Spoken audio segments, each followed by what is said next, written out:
Hi, and welcome to the episode 4 of AWS Developer Associate Exam Mastery Series. This time we are going to talk about Lambda. Lambda is one of the most important AWS services tested on the exam because it occupies the central role in everything that developer truly works with. Lambda shows up a lot in architecture questions, in questions that test your skills in resolving scalability issues, in performance tuning, and in many other stories. Let's take a look at Lambda documentation and developer guide. Here you can see, I can read the documentation itself on the website. We can download it as PDF. The PDF downloaded, and you can see that it has 2,902 pages, so it's almost 3,000 pages in this document. And here I should give you a disclaimer. I'm not going to read all the documentation to you because it will take a lot of time and because you can read it yourself, right? What we're going to do in this video, I will describe the key points you need to understand to pass exactly this Developer Associate exam. And based on that, you can start yourself. But at least I will show you the pathway. One set of information to know before you go to the exam is Lambda service quotas. To find quotas, just log into your account, type in quotas, and we are here. Here we can filter by AWS service, which is in our case AWS Lambda. Yes, here they are, quotas. What you need to know, basically, the limits for payload sizes, timeouts, package sizes, what package size you can deploy, maximum number of layers, for example. You can see function layers here is 5, and it's not adjustable, so you cannot apply for the increase to AWS. Concurrent execution, currently applied quota is 10, but as default quota value is 1000. And the same applies to these values like asynchronous invocation request throughput, and asynchronous payload and synchronous payload. Another important feature to remember here is function timeout, which is 900. It is not adjustable, it is 15 minutes, and you cannot run anything on Lambda that runs longer than 15 minutes. Next important thing to remember is CPU and memory configuration. The fact that in Lambda you cannot configure CPU directly. CPU scales with memory, more CPU, faster execution. So if the question says Lambda is too slow, increase memory is most often the correct answer. Memory and CPU are tied together, more memory, more CPU, potentially faster execution, higher per millisecond cost but shorter duration. Sometimes increasing memory reduces your cost because execution time drops more than memory increases. AWS has a tool called Lambda Power Tuning.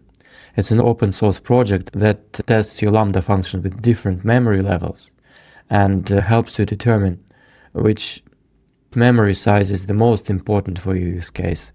On the exam, you do not have to use the Lambda Power Tuning tool, but at least you need to remember that it exists. For the exam, you should understand the difference between reserved and provisioned concurrency. Provisioned concurrency keeps instances warm and ready. Use it when cold starts are unacceptable, in case of user-facing APIs with strict latency SLAs, or when traffic is predictable. You can schedule provisioned concurrency then. Also, in case of provisioned concurrency, you will pay for idle capacity. If an exam question requires to reduce latency spikes during traffic bursts for a customer-facing API, provisioned concurrency is a strong answer. Another performance-related hint is about connection reuse. If you need to reuse database connection or other network connection, quick best practice here is to initialize SDK clients and database connections outside of the handler function. This way, they get reused across invocations on the same container. This reduces execution time and connection overhead. The exam might test this indirectly with a question about optimizing Lambda performance for high throughput scenarios. And now about event lifecycles and error handling. They are the number one area where I see people fail exam questions, so I'm going to spend more time here because this is what separates people who pass from people who don't. Lambda has two invocation modes, and they behave completely differently: synchronous and asynchronous. Synchronous invocation, you call the function, you wait for the response. Examples: API gateway invoking Lambda, AWS CLI, Lambda invoke command, application load balancer calling Lambda. If synchronous invocation fails, the caller gets the error immediately. There are no automatic retries. The calling service decides what to do with the error. In case of asynchronous invocation, you send the event to Lambda and move on. Lambda queues it and processes it later. Examples: S3 event notifications, SNS topics, event breach rules, simple email service, email receipt. Here's what you must know for the exam. If async invocation fails, Lambda automatically retries twice. That's a total of 3 attempts. After all retries fail, the event can go to either dead letter queue or Lambda destination. When triggered asynchronously, Lambda can deliver events to 3 places: dead letter queues, success destination, and failure destination. Eventually, there is a lot of confusion around it for someone who is just starting working with async invocations for the first time. So things to remember here. Dead letter queues. They capture only failed events after all retries. It can be an SQS queue or SNS topic. Old pattern, but it still works. And Lambda destination, it can capture both success and failure events. Exam question, for example: I want to trigger different workflow based on success and failure. That is certainly destinations. Here's the exam scenario you might see. An S3 bucket triggers a Lambda function to process uploaded images. Sometimes the processing fails. You need to capture these failures for manual review. What do you configure? A dead letter queue or a Lambda destination pointing to an SQS queue or failure? Both solutions work here, but if you ask trigger a different Lambda on success, only destinations can do that. Another Lambda invocation pattern: polling based for stream and queue sources. Lambda polls these services and pulls batches of events: SQS queues, Kinesis streams, DynamoDB streams, and Kafka. For SQS specifically, know this: if your function fails to process a message, it goes back to the queue and gets retried on the queue's visibility timeout and redrive policy, not on the Lambda retry logic. For streams, Kinesis or DynamoDB, Lambda checkpoints its position. If processing fails, it retries entire batch until success or the data expire from the stream. Let me give you an example question. A Lambda function processes events from an S3 bucket. Sometimes it fails due to transient network issues.